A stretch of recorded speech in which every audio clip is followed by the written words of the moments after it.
You do this. Why am I doing it? Wanna what? I said, why don't you do this? Why am I doing this? Because you're in front of the camera already. Oh, okay.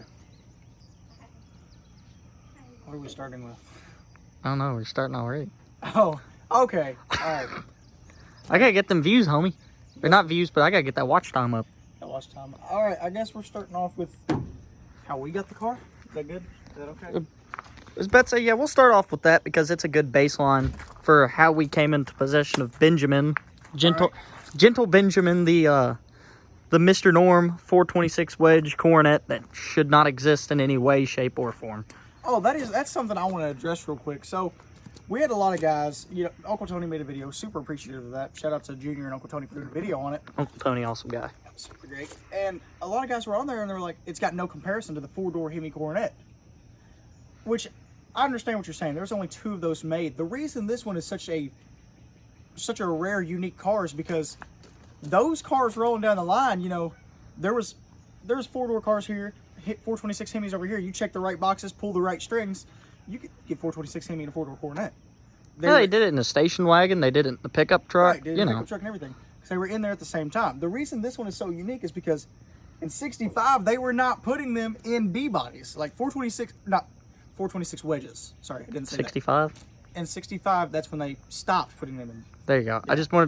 I knew somebody was going to comment. Yeah, you could get 65 was the last year of the 426 street wedge in a B body that everybody knew of until What cars are your B bodies, Owen? Just because you know somebody's going to say something about a Duster or a Valiant or something. Oh yeah, those are totally B bodies. Yeah. Or a Fury. Yeah. Your Belvederes, Satellites, Coronets. Coronets. Yeah. What else was there? Is that just them 3 that you could get the street wedge in? I think I was the only 3 to get the street wedge in, is it? I'm missing something, aren't I? But say, I mean, it depends. Are we going to count back to like 63? No, we're counting 65. Just 65? Yeah, 65. You got the ones. Okay. Okay, so in all from what we just talked about right there, 66, the 426 wedge engine was not sitting there ready to go in another vehicle. You could not walk into a dealership, no matter who you were, and say, hey, I want a 426 street wedge in this 1966 Dodge Coronet. That was done in 65. That was not an option. That is what makes this car so unique. Like, yes, the 4-door Hemi Coronets are extremely rare because there's only 2 of them. But the reason it's not as unique, or I would say as rare as this one, is because they had the 4-doors and the Hemis in the plant at the same time. It was an option. If you pulled the right strings, you could make it happen. It kind of bounces like the 70 Hemi Coronet convertible. Some guy was also talking about that one, and I was like, dude, but you could go in and order that. Yeah, People just didn't. Right. They're extremely rare cars, 100%, because there's like none of them made, but they just weren't ordered. They were available. Yes. And another one, though, that someone brought up was the RTS Cuda. That was that was a prototype car, wasn't it? No, it was just a custom car built. The car came off the assembly line as a normal 71 or 71 Cuda. I think it's 70. Oh, prototype. My bad. No, it's not a prototype at all. It's a custom car someone built after it had already been a normal car. I'm wearing an LS shirt right now. Oh, well. Okay, anyway. All right. 3 minutes of tangents, though, to clear up information and why this car is more rare / slightly more oddball than some of the other ones that you're talking about. I hope y'all kept track of that, because that was a lot. That was like a rabbit trail. That was almost 4 minutes of random things. Anyway, on to the story of how we obtained Ben. All right, so me and Brian were looking for a car to play with. Something to take to the drag strip and not really care what happens, you know. We wanted a beater. We wanted a beater, exactly. I mean, we've got our own personal project cars, but they're a long ways away. And we were like, we could throw some money together and get one car that's ready to just go thrash. That's what we wanted to do. So, our buddy Junior threw the idea of this old purple car. And we'd heard about it from a couple of friends and everything, and we was like, the VIN's misstamped. VIN's misstamped. We were like, okay, it's fine with us. Actually, we thought it was a tag job at first. Yeah, that's a different story. Junior told us the VIN misstamped, and we was like, okay. And so we was like, all right, it don't matter to us. We're just going to go thrash on the dang thing. It don't matter. So a few months go by. We get the money together. We go to the courthouse. Before that, me and Dad go check it out. Junior starts the thing up. Sounds great.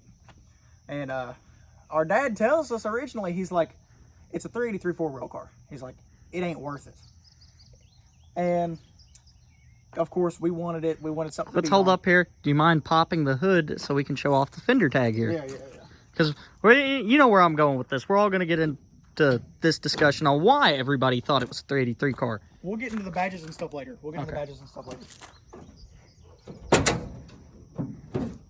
But you know, fender tag. Oh, it's a 383 car. And there's something I want to show them here. Right here, you get your 280028. And this is the evidence we had to find out that it actually was a VIN stamp and not a tag job. If you look right here on the radiator support, 280028. Matching numbers. So that's pretty much our first telltale. Of course, there's the one under the rear bumper. It's the same way. I just don't want to crawl under there. Yeah, I don't feel like crawling under there. It's the same, I promise. You can check it out yourself.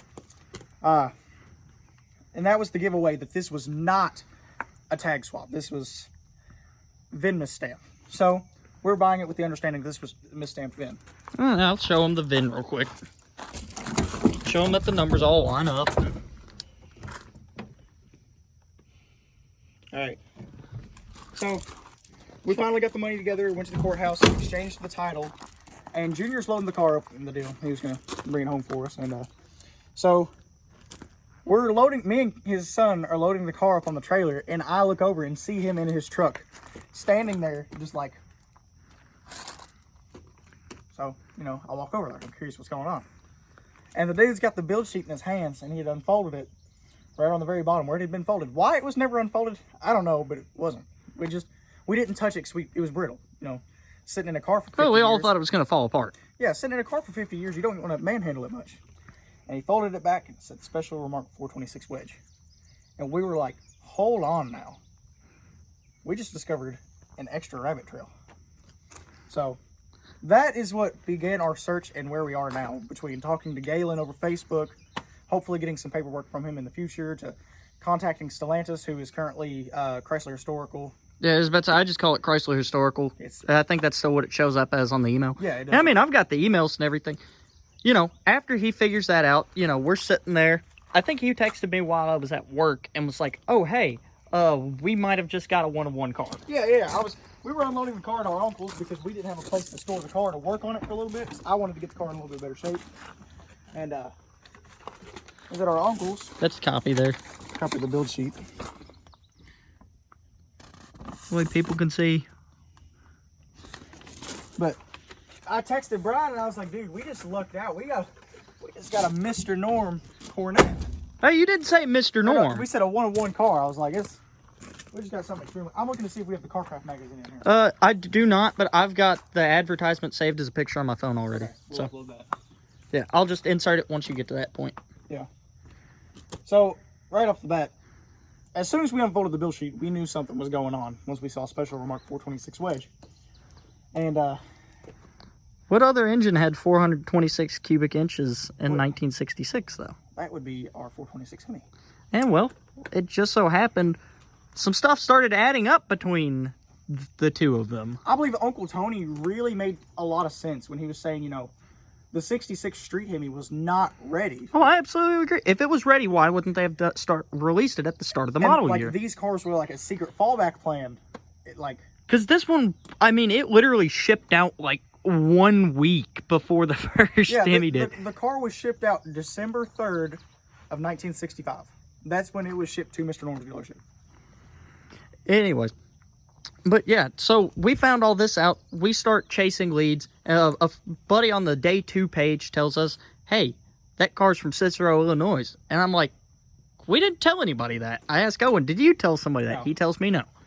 We start talking. We find out from Fred Garvin was his name, that he knew this car. He grew up around, or I guess he used to know this car in his younger days. That's a good way to put it. And anyway, we find out through him, a fellow named Russ Struley owned it. He's the reason it's purple. He used to drag race it and everything. So we tried contacting Russ. And unfortunately, we found out that he has passed away. So we originally thought that was the end of our rabbit trail. Yes, we thought everything was dead. We were cold turkey, done for there. Yeah. And we thought that was game over. Yeah, we assumed he was the original owner. We was like, this is it. Yeah, that's what we got led to believe, was he was the original owner of the car. Yeah.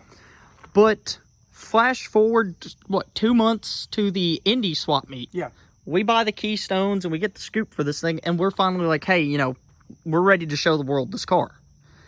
And we post up a Facebook picture, and a fella named Jason Hansen comments on there, "Hey, that's my dad's old car." And that was instantly like, it piqued my curiosity right off the rip. I was kind of like, okay, it's like, this could be one of those guys, might be saying something.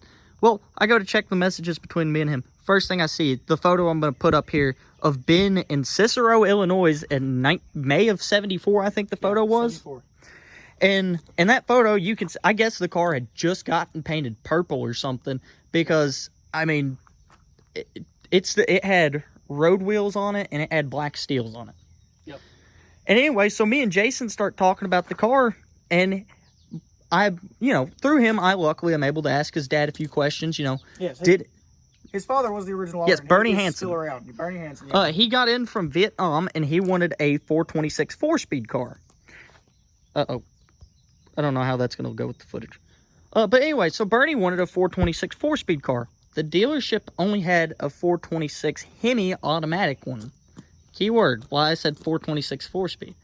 Because then the dealership was like, hey, we happen to have this other 426 car that is brand new, never been sold, it's fresh, brand new on the lot. 426, not a Hemi. Yeah, it's a 4-speed car. Well, what do all young military men do whenever they find something that can satisfy their adrenaline rush? They better buy that thing. Yeah, And so, he bought the car, he daily drove it. He blew up the 390 while he was street racing a Mustang. Whoa. Blew up the 426 Blew up the 426 while racing a 390. Mustang. Sorry, we've been working on Fords today. Yeah, we have.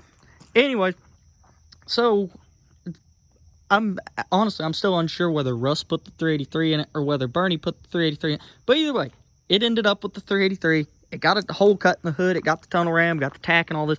It was, it became Gentle Ben after after Bernie got rid of it. I'm already butchering words. That's okay. It's been a long day today. So Yes, it has. Try and take long.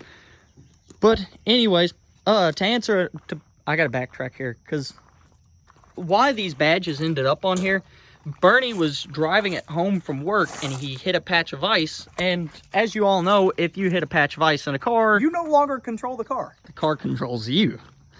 So he buckled up, held on for the ride. He did what he could, but unfortunately, this driver's side of the car got smashed up against an embankment. Nothing that totaled out of the car. I mean, well, it's still here. It needed sheet metal. Yeah, it needed sheet metal. And to be exact, it needed the bumper, the grill, this fender. Honestly, I'm unsure of the hood, because I actually believe there's blue paint that shows up under the hood.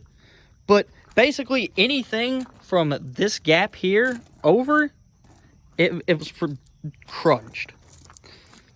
That is why these badges. This car originally came with V8 badges. Like that was. Yes, it was. You can see here there are trim holes drilled out for Cornet 440 trim. This is a Cornet 440. Yes. In the back, the only reason there's not holes is because they patched everything up whenever they, did cut the wheel wells out and everything. Right. To address that really quickly, we had a question asked. Did Mr. Norm cut the wheel wells? No, they did not. This was something that we're assuming Russ did it whenever he started painting it purple. And Well, no, everything. we confirmed Russ did it, though, Russ did because, it? Okay. yeah. I was about to say, Bernie, he put a bigger tire on, but Yeah. he didn't ever cut the wheel wells open. Yeah. Yeah. But Russ is the person who, in the same way with the stance in the back, he re-arched the leaf springs. That's why they look so good. They're not super stock. They are stock springs, but they have been re-arched. Actually, believe it or not, a good majority of this car, besides the motor, the bell housing, that fender, the bumper, and the grill. The front end, the motor, and the bell housing. But you can't say the whole front end, though, because even the passenger side, the passenger side and the hood still have blue on them. Right.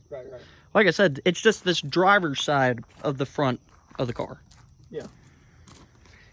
But I mean, we've been getting dogged a lot because people are like, this car is mostly original. Like we said, those few parts. I mean, it's still got, and the chunk. Yeah, it's got different gears in it. yeah, it's what It's got 456s. it is 56s. Yeah. Okay.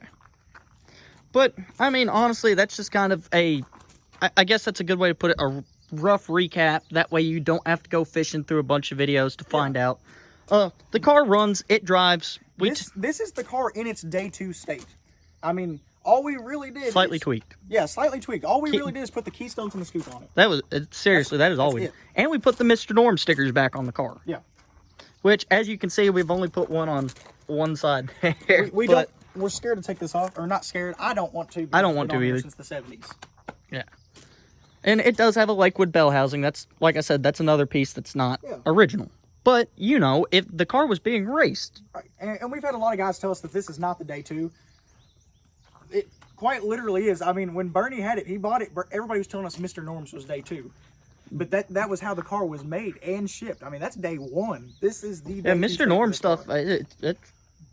This is day 2. Aftermarket mag wheels, a hood scoop, hopped up motor parts. That's day 2 right there. Right. And unpopular as it is, this car is a day 2 survivor. It is. And you're probably sitting there like, it's not a survivor. It's been this exact same way since 1974. You can't tell me that's not a day 2 survivor car. Right. I'm not saying just a survivor. I'm saying a day 2 survivor. Which, you know, it's perfect. Personally, to me, the car's perfect. Yeah. But anyways, like I said, it's about 16 minutes worth of us rambling on there, kind of giving you the history, the background context behind some things. And we do, for anybody out there, we bring the car to shows. I think we got Mo Party in McCacken planned. We've also got the No Name Nationals we're going to. Yep. We're enjoying bringing the car around, showing people off. I do want to address something because it's been mentioned a lot. This scoop. Everybody is like, why that scoop? That scoop is completely not period correct. It really is, though. And it is. And it's one of the only ones that would clear. It's the only one, yeah. If you all look back to old pictures of the Silver Bullet, this is the same exact scoop. I got a photo of it from 1974, 73 or 74. I'll plug in here. And it's got, that's what we sent Larry at Sled City whenever we wanted one of these scoops. I was like, hey, we want one of these. This is the period correct scoop. Like, I see a lot of comments and hate from guys. The most incorrect thing is the fact we have Mickey Thompson E.T. drags on the back. Yeah. It's the newest part of the whole car. Well, the tunnel ram says 1986 on it. But... yeah, the tunnel ram does say 1986. Oh, and do you have anything to add before we go, though? Hopefully, we can get Gentle Ben back.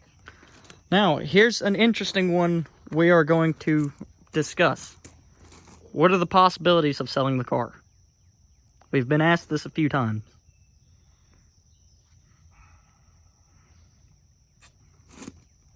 Chances are, it's probably going to get sold. We're 2 young guys from Kentucky, and we ain't got the money to fix this car. We want stuff we can play with, and we realize we're not responsible enough to own this car. We don't even want to take this thing out and drive it with the chance of hitting a deer or something. Like, whenever we take it out to drive it, we do it only during the day. We take it main roads and 35 mile an hour. I mean, well, that's not so much an option. That's because the rear end gears. Yeah. But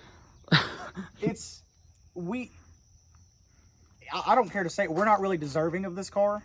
It's not something 2 young kids need to have. No, it's not. It's a piece of history that honestly somebody definitely needs to. Personally, I think it would be cool to stick the wedge in it and preserve the car the way it is. Right, because it's like the Big Willie car, the Big Willie Daytona that sold. Oh, they ruined that when they restored it. Right, it was in its form. And, you know, they restored it back to an original Daytona, and I'm kind of scared that's what's going to happen with this car. But, you know, once it is gone, and it will not be even, the sale really won't be discussed until after McCacken. Yeah, it won't be considered until after McCacken. Yes. So, and we're also going to give people a heads up. We're not going to take, you know, a handful of pennies for this car. We've got money sunk into it. Yes. People are going to need to pay up. We're trying to preserve this car and put it back to, I mean, yes, most of the stuff was day 2, but finding the tunnel ram, tracking it down, fixing all the brake lines, fixing even getting the paperwork. Doing the paperwork, that was expensive. God, and there's no telling you. There's no telling you how much of my personal time I sunk into researching this car. There's been a lot of blood, sweat, and tears that has went into this car. There really has, and honestly, it's been an emotional trip for us. But like I said, I feel like that's why we need to discuss the possibility. Yes, it will be for sale because we do realize we're not responsible enough. We really do love this car, and I hate that we have to sell it, but we can't afford it to keep it and fix it the way it needs to be. I mean, the way we've got it right now, we've had a lot of guys that are like, "You're letting it rot away." Dude, we've maintained the crap out of this car. Yeah, they've got no idea how much work we've done to this thing. And I hate it because everybody sees the tractor photo pictures.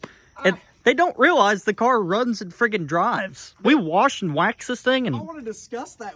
This was an open hood. There was an open hole in the hood. And we were trying to keep crap out of it.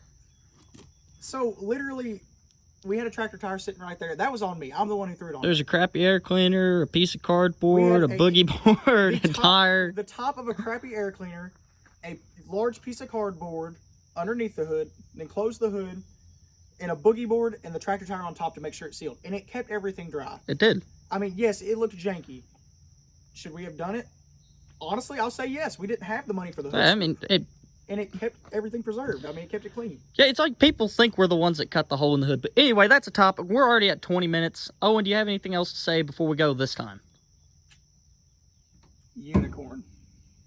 Exactly.